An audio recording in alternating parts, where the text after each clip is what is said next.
have never in my life heard and seen so much deception. It's definitely a result of the enemy working harder. I was laying in bed, about to go to sleep, when I felt conflicting emotions about a situation I'm personally walking through. It hit me hard, it hit me quickly, and it brought with it a lot of confusion.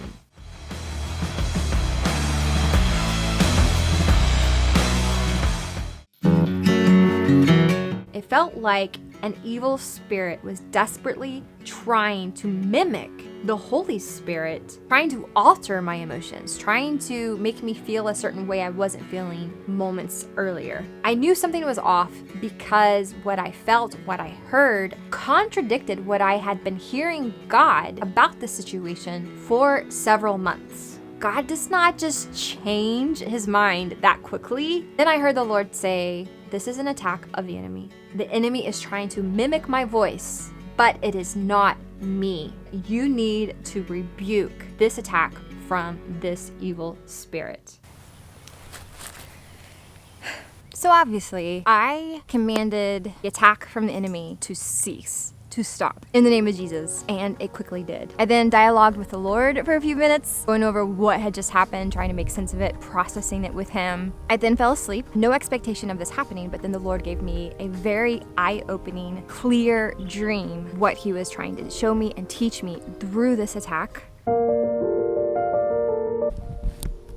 Okay, we live in a time where the voice of the enemy, his deception, his lies are just being amplified more and more. And not only that, but because of social media, because of the internet, we get bombarded with these deceptive messages often. And if we're not careful, we can grow immune to being able to discern what's coming at us. The enemy is taking advantage of the times and seasons that we are living in. In the dream, there was a deck of cards. And in this deck of cards, they were lined out one by one after one another. And they were in this long line. And I knew that I had the job to find the cards in this deck that actually belonged in this deck.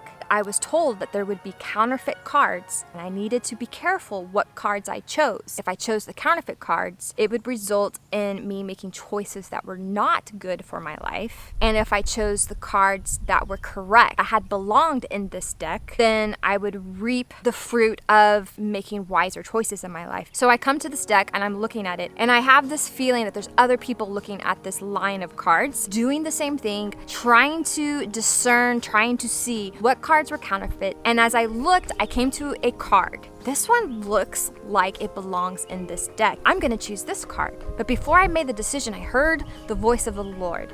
And he told me, look closer. I did. And I was like, wow, it's so similar to the card ahead of it, the card behind it, cards further down the line. There's nothing wrong with this card. But then when I looked closer, there was like this one flickering sentence that showed up in the card that said something that was dishonoring God and not in alignment with his word or his truth. And I knew, oh, this is a counterfeit card. I was shocked to see that it was counterfeit. It wasn't true because it looked so much like the other cards in this deck. I was almost deceived, and it really bothered me. And then I felt other people making different choices as well with choosing the cards for their lives, and I could feel some of them making the wrong choice, and their lives were altered because they were not able to discern or hear the voice of God to know that the card that they chose was a counterfeit card.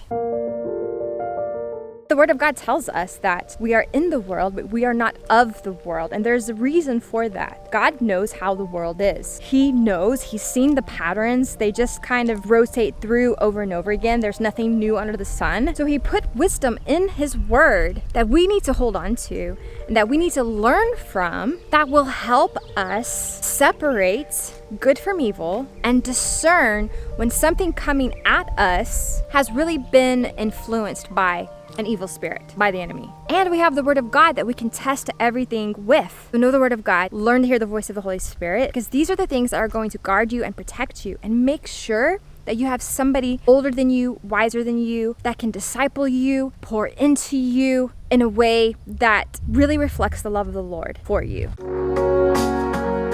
this dream is clearly showing me that what was coming up against me was a trick of the enemy that was so deceptive that even I had to depend on the voice of the Lord to detect that what I was hearing the night before I had the dream was in fact the voice of the enemy and not the voice of the Lord. This is not to put fear in you. This is not to alarm you. This is to inform you of the season that we are in and the times that we are living in right now, so that you have wisdom, so that you have understanding to know how to test every spirit that comes your way. Because everything that's being taught, everything that's being presented to us has something behind it. We need to grow in our discernment. We need to grow in our wisdom. We need to grow in our knowledge and understanding of the Word of God, not to be self-righteous, not to be better than other people, but just for our own protection and for us helping lead other people into truth so they won't be deceived either.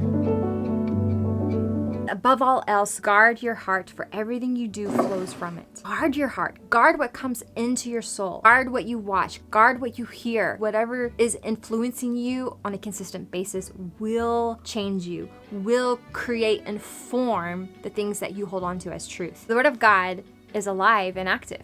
That's this thing right here, guys. Sharper than any double-edged sword, it penetrates even to dividing soul and spirit, joints and marrow. It judges the thoughts and attitudes of the heart. Verse 13 reads, "Nothing in all creation is hidden from God's sight. Everything is uncovered and laid bare before the eyes of him to whom we must give account." The Word of God is what is used to judge our thoughts and our minds and our attitudes. It is the standard that we need to go by to be able to know what's going on within us, and if what we are feeling, is it something from our soul that's not sanctified, or if what we are feeling, what we are hearing is of the Spirit, the Holy Spirit. The Word of God helps to give us an understanding of what we're discerning. In this season of so much deception going around like crazy, there's people that are double-minded because they don't know what they believe, because so much is being thrown at them that is not truth and is not the Word of God, and they're just drowning. They're drowning in the deception. You can be anchored in the Lord. You can be anchored in the Lord and not be swayed back and forth so easily by the things of this world, by the deception of the enemy, by the counterfeit things that are being thrown at us on a consistent basis. So important in us being anchored to the Lord that we spend time with Him, because it's going to be Him that holds us in place where we aren't going to be easily deceived, and we're not going to be easily pulled away from what protects us and guards us and keeps us safe in this season that we're living in. Know that if your heart can be deceitful above all else, to not allow the enemy to use your own emotions against you, because he will do that, or bring an emotion to you and try to convince you this is how you feel about something, because that can happen as well. That's what happened to me the other night. You have to bring even those emotions to the Lord and ask Him, what is going on? What is going on? If you ever get pulled in a place where you just feel confused and you feel like, well, God said this one day and like 2 weeks later He's saying something completely different, test that spirit. Believers in Christ who choose to be anchored in the Lord, your relationship with the Lord is going to become more solid. You're going to be so dependent on Him, because we need Him in this day and age, that you're just going to be more powerful for the Lord. But those that walk the line, that have not chosen to commit to the Lord fully and wholeheartedly, they're going to be tossed back and forth, and they're going to not know what's going on. And if this is you, if you've been deceived for a short season, look at the implications of that deception, of how it impacted you and your choices in your life, and have those choices produced good fruits. And ask the Lord to redirect your steps back to truth, back in alignment with what He is saying. Learn from it. Don't fall under shame, don't fall under condemnation, and forgive yourself, and then move away from it and treat it as a learning lesson where you can see something before it comes at you again and walk away from it, or you can help somebody else walk out of deception in their lives. We are going to face these things, but in this time that we are living in, we're going to be facing them a whole lot more. Okay, I think that's good.